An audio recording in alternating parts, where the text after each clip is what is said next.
جی بات یہ ہے کہ کرکٹ میچ تو ہمیشہ پی ایس ایل کی طرح ہو جاتا ہے اور پی ایس ایل جیسے بھی 50 ہو جاتے ہیں، مگر یہ ٹیبل ٹینس ایک ایسا اگنور گیم ہے جس میں 22 سال سے کوئی چیمپئن ہمارا نہیں آیا، اور جب ہمارے گھر میں اپنی بچیاں جب کھیلنا شروع ہوئیں اور ان کو جب مشکلات کا سامنا ہوا تو ہمیں اندازہ ہوا کہ یہ کتنا اگنور ہو چکا ہے گیم، اور پھر ظاہر ہے ہم بھی 20 سال پہلے اس ٹیبل ٹینس کے گراؤنڈ میں جاتے تھے، تو جب نیشنل اسٹیڈیم کے سامنے جو گراؤنڈ تھا وہ جہاں پہ وہ ہال بنا ہوا تھا، تو وہاں جب گئے تو ہم نے دیکھا کہ اس کا بہت برا حال ہے، اور کوئی جگہ ایسی نہیں جہاں ٹیبل ٹینس کے پراپر لیگز یا میچ ہو سکے۔ تو ایسے میں عارف بھائی کا بہت شکر گزار ہوں کہ عارف بھائی نے اسلامیہ کلب کو سنبھال کے رکھا، اور یہاں اسلامیہ کلب کے تعاون سے پاکستان بزنس گروپ نے ماشاءاللہ 2 سال سے وہ ایونٹ کر رہے تھے۔ اس دفعہ ہم نے بالکل پی ایس ایل کے طرز پہ باقاعدہ اس کی جو ہے وہ لانچنگ کی، ٹیم سیل آؤٹ کی، اور اس کے بعد وہ ٹیم اونرز کو انوالو کیا۔ ابھی بھی ہم وہ ٹارگیٹ اچیو نہیں کر سکیں جو ہمیں اچیو کرنے۔ اس دفعہ گورنر صاحب بھی انشاءاللہ بچوں کا عشائیہ اپنی گورنر ہاؤس میں دیں گے۔ میں زید کو آپ سب کے سامنے میں ان کو ڈیڈیکیٹ کرتا ہوں، اور ان کو انشاءاللہ یہ برانڈ ایمبیسڈر ہوں گے ٹیبل ٹینس کے،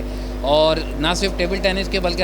ہر اگنور گیم کے، اور ہمارے پاکستان یعنی سندھ بھر سے، پورے پاکستان سے جو چیمپئن نکلیں گے انشاءاللہ تعالی، زید ہو گئے، زید کے والد ہو گئے، اور ہم ان کو انشاءاللہ بھرپور سپورٹ کریں گے۔ دیکھیں بزنس کمیونٹی کا چھوٹے گیمز پہ لانا بڑا مشکل ہے۔ دیکھیں یہ ایک بند کمرے کا گیم ہے، مگر پوری دنیا کے اندر اس کی بڑی ہائپ ہے۔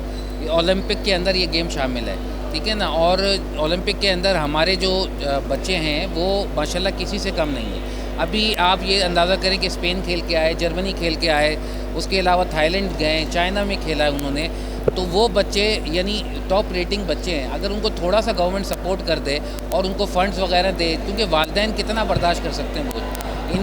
ان کے لیے باقاعدہ فنڈز ایلوکیٹ ہونے چاہیے۔ فیڈریشن اور تمام جتنی بھی ٹیبل ٹینس کی آرگنائزیشن ہے ان کے توسط سے ان بچوں کو، ان کے والدین کو سپورٹ کریں تاکہ وہ لوگ ان کو آگے سے آگے لے کے آ سکیں۔ بالکل پریورٹی دینی چاہیے۔ دیکھیں بات یہ ہے کہ وہ ہماری ملک کا یہ حال ہے کہ جہاں پہ